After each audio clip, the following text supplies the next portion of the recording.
Bambote Nabino ici Kabozwami, peuple congolais de partout dans le monde. Donc, les lotoyo, ça, la suite est fin. Il y a affaire Laurent Sokoko. D'accord? Toyo clôturé l'Ikambu, Toyo aussi l'Isamakambango. Donc, vous avez vu pendant au moins une semaine, donc Internet et Zala qui est Benda Bikamata qui t'a bimi en désordre et tout. Pour Toyo répondre individu wana, au bokeh, tu as fouli les lots, ayeba ni monde entier. Parce qu'en fait, il y a l'état qui trône dans l'émission pour menacer Bisso, pour intimider Bisso. Donc, tu expliques qu'ici, c'est la résistance. Makambwa kena ko sala na bokechu etali ye na bokechu a foulié na ba dimension ye a futaka bokechu ndenga pe na lobaki ke na degré bokechu a fula ki ye nde mutazo defa bokechu sikoyo to bano zela parce que lui je sais pas si tout le monde se rappelle na troisième vidéo na ye alobaki ke non ye apesi biso rendez-vous na elengi ya Congo, il va venir tout dévoiler parce que ye azana ma solo ya koloba pour dire que donc les masolos qui peuvent provoquer des incidents diplomatiques. Donc il y a un biso to bano zela to bi bon pobima ndeto bima ki wana to sale ba émission to fingi na ba émission to pesi ba kombo na ba émission ko to pesi kanda po to akina posa aya provoquer incident diplomatique. Ndé lobi to moni aleki na elengi ya Congo, je pense que tout le monde a vu la vidéo.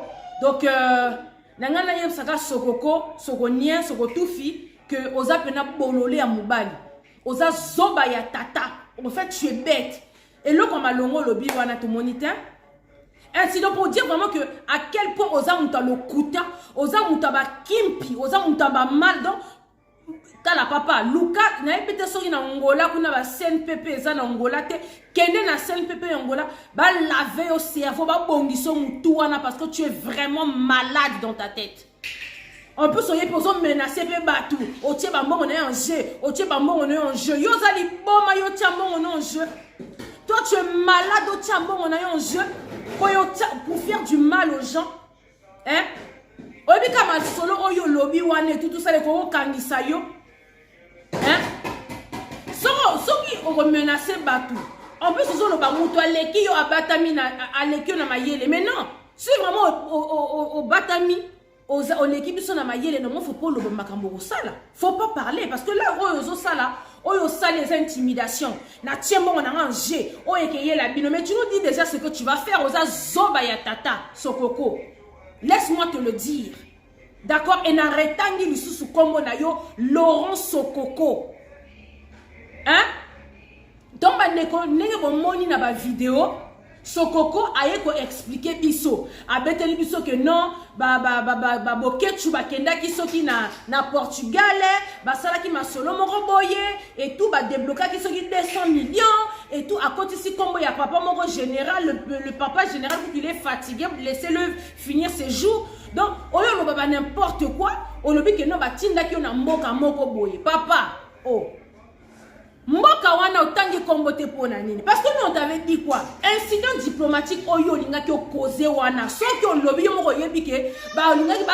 toko kana ko donc otoka ba linga ba toko kaka place wana hein obangi ko loba pourquoi tu n'as pas parlé yebi sanga po et là ko lobby na kati wana na yebite what makambo lobby hein. Au contraire, il faut pas féliciter Bokechu. Nga eloko na sepeli kaka na makambo lobby, c'est quand tu as dit que ba combattant wana bazana force d'armée. Hein? Donc toza pamba tene to lobaka boy quand on parle comme ça là, toi na ba stratégie na sima toyebi nani azaki derrière nous toyebi. On ne parle pas pour parler. D'autant Bokechu a les kana ba TV pour loba vous inquiétez pas, to libérer mboka wana, to libérer mboka wana. Oh. Ouais eloko mabe wana. Au contraire, Bokechu aza mobali ya solo. Hein? Il est parti chercher, il est parti partout. Hein? Yo, au bêti ma solo, il y a 200 millions. Yo, quand ça peut débloquer 200 millions, ils ont hein? Quand débloquer 200 millions, ils ont faut te mettre la bouquet, tu m'as pas pour dire que maintenant que non, tant que le baganon, tu as libéré Mboka wana donc 200 millions étaient débloqués donc pour te créer ma camp, pour te créer rébellion, pour te créer ma camp, force armée moko boye, milice moko boye préparé pour te quitter, pour te copier la Rwanda. Au contraire, obimi zoba, hein? Obimi zoba. Donc, ma vie, on a boké, tu vas sauter, on va mettre en solo, on a tout que nous, on va libérer le Congo. Bientôt, la libération est propre. Pour va yebi, et si kaba kenaki, et si kaba dil, ba kenaki au sala, na batunini, ba toma kasi, ba kenaki au kuta, na bango, les gens qui sont prêts. Pour même si maloba kaka, on va libérer le Congo. Vous faites quoi? Rien. Maloba na maloba. Mais bango, baké ko luka, donc, bato ba mo sentir, bato ba prête, ba mo, ba débloquer, ba 200 millions Sokoko. Si je pars sur te dire, son alandi makam oyo lobby. Donc tu as senti que degré niveau et baboké tu baza. Si ba komi na niveau ba ko solana batu oya ba mongo penza, peut ba débloquer les bango 200 millions. Donc pour te dire que Batouana baza prêt à tout pour aller libérer le Congo. Baboké tu wana baza prêt à tout pour aller libérer le Congo. Donc ils sont partis créer des contacts na bato ba mongo, ba moni que non. Comment leur cause elle est juste. Peut débloquer les banques 200 millions Anna. Donc ce 200 millions les gens pour te sommer armée, pour te préparer nini, pour te compter na ndenge nini na Congo ne, pour te kobenga na ba Rwandais. Bravo Boké Chouayambo. Bravo commandant so, bravo Edi Molombo, bravo peuple Mokonzi. Faut te mettre la banque ma banque baba mibali ya solo. Yo sikondi yo vanda na kiti wana, on va déjà expliquer que non, ba zana groupe moko boye armée et tout ba travailler kana général moko boye tout ça là, donc ba débloquer ki bango 200 millions pour ba to bengana ba Rwanda na Congo. Monite quoi zoba. Hein? Donc pour te dire vraiment que ba utiliser yo na ba ndenge nyonso. Mais tous les jours, on a des émissions dans Bokoto TV. Tous les jours. Tous les jours. Avec Ramasolo, tous les jours. Donc, on libère Mokawana. Donc, on libère Mokawana. On va tout faire. Donc, on s'en a pour te libérer Mokawana. Wapelo kwa sika au lobby. Wapelo kwa ya grave au lobby. Wapelo incident diplomatique au créé. Pour ceux qui vraiment zaki mobile ya solo. So ba menace on est menacé, biso on est intimidé, biso na ba émission neto biso bimisa wana. Fallait bimisa mboka oyo sokonye batindaki yo, okendaki, ale ba vandisi yo, fallait beta masolo, fallait bimisa batu wana. Yo beti masolo papa ya général Pouani. On beti masolo ya général pourquoi en fait? Pour général te mutabimisa apparemment à 200 millions wana. Obimisi masolo ya général pourquoi en fait? Hein? Yo pesa biso toi qui n'a pas ça obimisa ba secret. Oyo esika mboka o batinda kiyo. Batu wana o batinda kiyo oboke to atinda kiyo wana. Ce qui allait provoquer l'incident diplomatique. Biso tobanoze la wana tobanoze la bena incident diplomatique wana pena eina kaka. Molobite pour dire qu'on a petit joueur, oza moana. Sokonye moi, en 1969, wa petit aboké choyebi. Pour qu'on a respect tout boké choa matisa peu so ba yaya bengo ba yaya bani noa bébé en fait. Mais tala qui âge na yo moi en 1969 na taningo komi. Autant normal on peut moi la tu es pas si vieux que ça. Mais taningo nouni. Hein et longa mi bangé. Et na bi lambozo la telabis donc toyebi sa ki yo toko chromiso chroniqueur. Hein? Tu as ça que tu as commis chroniqueur. Yo, sokonien. Tu as ça que tu as commis chroniqueur. On va nous tendre émission tous les jours. On va nous tous les jours. Donc, chers amis, peuple congolais, les Lopenza, ils ont suite et fin à l'affaire Sokoko. Et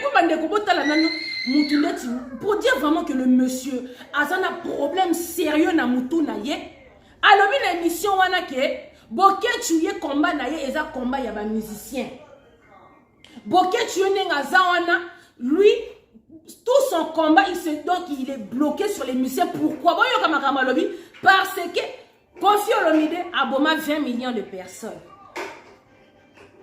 Jibel Kiana a boma 20 millions de personnes, ça fait 40. Werason a boma 20 millions de personnes, ça fait 60. Wazek a Obama 20 millions de personnes, ça fait 80. Donc ça veut dire que 4 musiciens wana a bango 4 baboma 80 millions de personnes. Bison à Congo RDC DRC wana on est combien d'habitants? On est 90 millions d'habitants en RDC. Donc JB Kofi Wera na Wazek bango 4 wana babomi au total 80 millions de personnes. Congo wana ezaka vidité. Bon on a mutumoko donc il a mal à la donc papa naïm ça que soit le mona bambouma soit que nous vendre na scène pépé on va te soigner en fait pas de distraction à boy bon pourquoi en fait tout pendant depuis le début na télémélié parce que na kena buzoba neti na suka na lapisa que plus jamais tu viens toucher à la résistance, plus jamais tu viens toucher au combat. Parce que combat, qui c'est estomac, les gens se sentent mal. Perdre ma combat.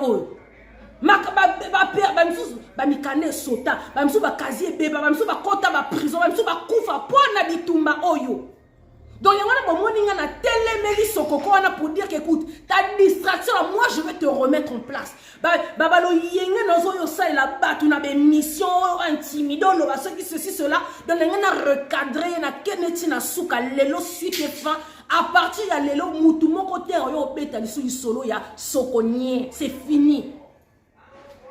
Pour biso to banozela cartouche na ya suka oy abima aya oloba mais makamwa lobby alobi ne loté ayo loba n'importe quoi oyo loba que no bouquet to yebiso que no ba 4 musiciens wana ba boma 20 millions au total ça fait 80 millions d'habitants na lobi boye sokonye tango boketu apparemment ba no betelo ma solo wana yo moko en tant que mutu qui réfléchit au ventre banjo yo ka boketu zo yebiso que oyebi kofi aboma 20 millions au compter 20 oyebi que waze quoi aboma 20 millions ça fait 40 oyebi que wera son aboma 20 millions ça fait 60 oyebi que jibe wana aboma 20 millions ça fait 80 yo siko na bomoto no soko au ventre oyebi ya boketu ba makambo so ba vraiment est-ce que yo ayebi makambo so ba to ou bien c'est toi qui es bête ou bien c'est boketu mutasa so ba je sais pas entre vous deux là. Tu n'as pas, au moins dit que non, et là, comment ils ont sonné bien, tu as 20 millions de personnes, on a 4 missions, au total, ça fait 80 millions de personnes. Bien, on a Congo, tu as 90 millions de personnes. Donc, ça veut dire que, surtout, on a mission, donc il reste que 10 millions de personnes au Congo. Alors que 10 millions de personnes, ça ne fait même pas la population de Kinshasa. Pour la population de Kinshasa, on est plus de 15 millions à Kinshasa. Au moins, donc, je veux dire que fondement, il y a émission du début jusqu'à la fin. Et ça, le kuta, osa malade, sokoko, tu es malade. Donc, comme ce que j'ai expliqué aux frères et sœurs Bandeko, papa, on a été donc ça ne va pas, qu'il aille se faire soigner. Qui sango nae parce que le monsieur apparemment a kena au sala biloko ba catholique pour comme sango ba magie na yo sokoko wana nga ko sala wana bélisio liboma qui prêtre na yo wana au sala qui est bélisio mutu tu sais plus quoi dire oyo okomi biloba papa va distraire d'autres personnes zonge pa mutungu bakuna na ba rwanais ba cop na bino bozo sala allez-y. À partir d'aujourd'hui, nous avons le sous le solo na yo sokonye azali soute. Suite et fin en clôture, c'est fini. Abouni, pia. Peuple congolais, revenons maintenant sur qu'on a makambo pena et tali sur mboka. Revenons sur qu'on a makambo et tali ba musiciens au bazon niveau distraire biso à la diaspora. Le 8 et le 9, tout le monde à Paris. Zénith wana au bazon loba. Au boroya bini sabatuna Zénith. Oh, ceux qui ont des Bataclan ici, en tout cas, le 8 et le 9, on est tous à Paris. Boya, on va tous s'expliquer. Parce que le temps n'est plus à la distraction. Non, au moins,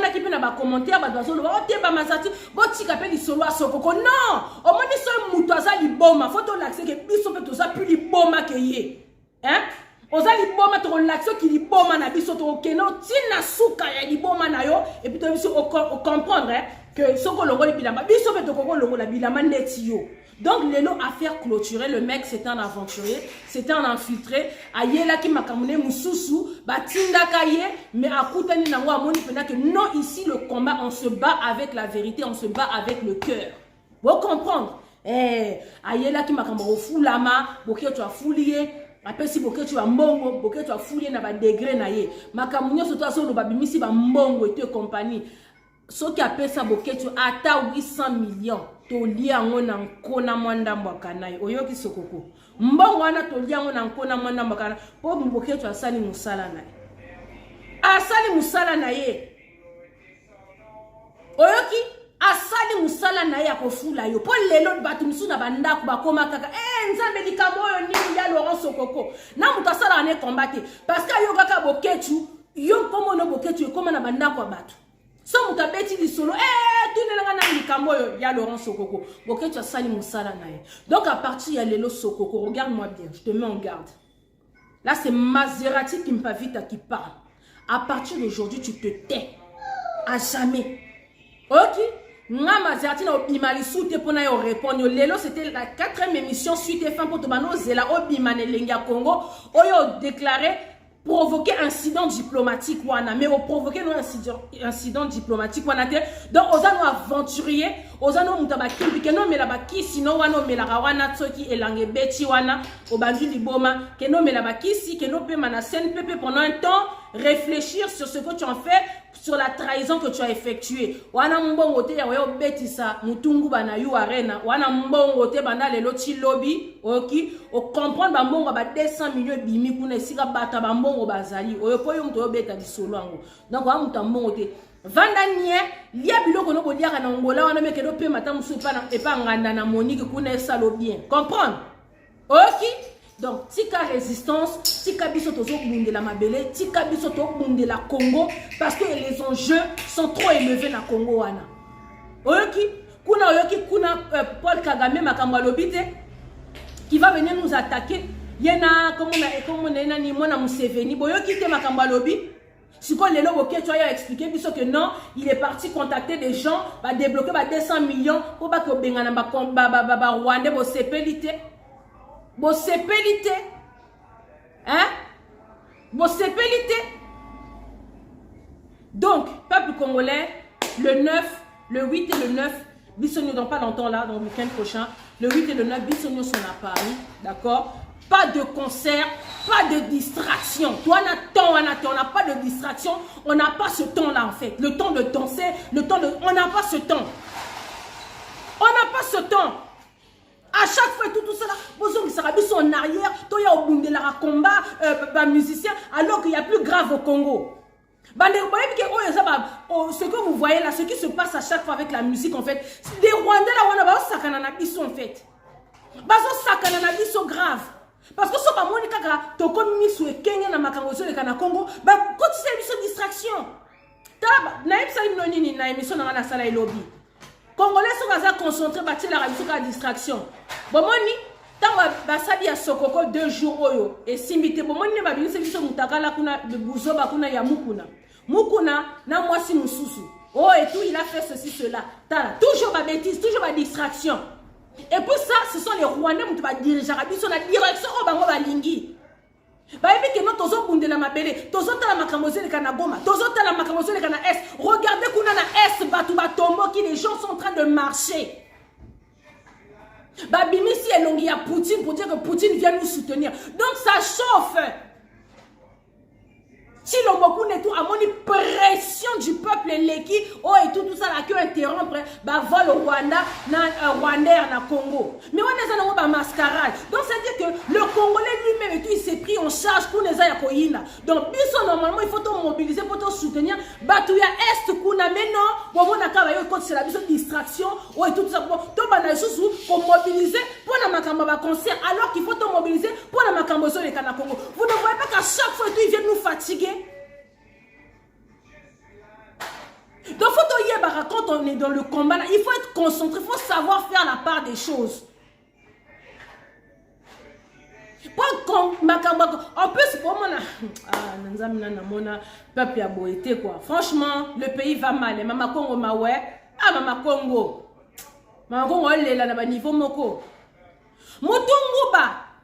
Bandeko Mutunguba, yes, comme moi, n'est pas. Oh, azo pelisa pena moto encore plus eza mutungu ba po mutungu ba alingi pe ba lobile bon moni kuna le 30 juin ba robeti ça ba musicien nyonso donc ba lobi wenge 4x4 kuna donc ils vont réunir tous les autres ya ba BCBG ya ba Poussana Tovande ya ba maison mère ya ba donc tout wenge 4x4 réunis ba robeta na 30 juin si quoi ye mutungu ba quartier latin donc ye pona ye faut pe ba lobela ye lui il aime qu'on parle de lui aussi donc ya wana azo alimenter pena Sokoko azotindika Sokoko abimara lobeba n'importe quoi pour biso ba combattant beto lobela Sokoko donc tant tozo beta masolo Sokoko tozo lobela pe mutungu ba pona nini pour effacer l'actualité ya wenge 4x4 ba robeta na nini wana le 30 juin wana Donc pour vous dire que distraction sur distraction.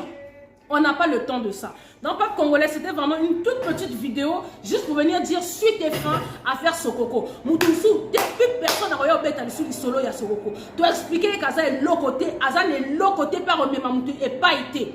Tout simplement, Azan n'a monté rien du tout. Bah grimace ouane toi salé biso et kenamai. Donc, tu occupé les sous-té. Revenons sur le Congo, revenons sur ce qui nous intéresse, revenons sur les actualités. Peuple congolais, abonnez-vous massivement sur Maserati TV. Abonnez-vous vraiment. Donc, parce que, na zongeli sikoba activité nanga.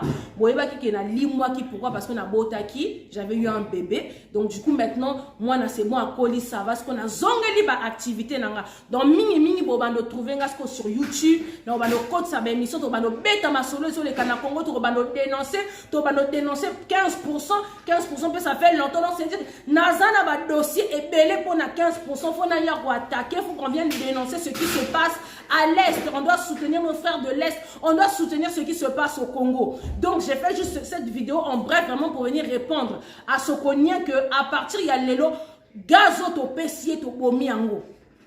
To bomi ango. Balo yenga nyaka sala wana to bomi ango. Akanisa ki soka beti masolo wana ako diviser diaspora. Au contraire, aye ko unir les sous ba combattants. Aye o pesa les sous ba combattants ba résistants. Kana ya makasi ya koleka. Donc, beti maman na erreur, basali maman na erreur dans les loba, on regretter si ka baza, mais tellement qui mis sous ma kasi kaka, l'équipe au baloba. Donc, Sokoko, incision diplomatique, on ceux qui esa vidéo, ça la qui lobby, aux apena moine, aux bébé, donc balano à souka, plus jamais au bimi na vidéo, au loba n'importe quoi, au menasaka batou par-ci par-là, au tikali donc au komisko, donc un bruit de fond quoi. Donc, parle, donc c'est-à-dire que à partir de leçon, attaque au ça la 1000 vidéos, on a mis tout yebake, ici au péché d'Aliboma. Hein? Et c'est au péché de l'Iboma. Donc, à partir d'aujourd'hui, ceux qui ont les kaobanjo loba, au salaire de provocation, au banarotia du sommet à la tête, au kipo li soute, au tikali là-bas. Hein? Au tikali pendant Simon, tikali là-bas, biso droit de chemin. Tout droit, toujours. Ok? Biso to komisko concentré. Donc, merci peuple congolais. C'était pour vous, Maserati Kimpavita. Lobby to robimalis. To lobby tous les jours, to robando ça la émission. Tous les jours. On a dit on est venu to zongeli musala na biso, to zongeli ba actualité na biso. Donc tous les jours to robano zonga parce que au Congo il y a des choses à dire tous les jours. Tous les jours, on se lève, on se réveille, il y a des nouveaux dossiers dans le Congo. Donc, tous les jours, tous les jours, dénoncer tous les jours. Donc, abonnez-vous massivement sur Maserati TV et Sika et Yinda, c'est ici. Donc, voilà, partagez la vidéo massivement. On est ensemble. Donc, n'oubliez pas, Tolobi, le 8 et le 9, Bissognon sont à Paris. Tout expliquer. Bana ba MPR wana wa yemba ki nini to salite ke biso to expliquer bango nini to zo sala. Boya. Mutungu bana Sokoko boya. Ok? Torolobela sou bino te bino ba Sokoko wana torolobela bino isute. On va travailler kaningi to travailler ka. On est ensemble. Merci.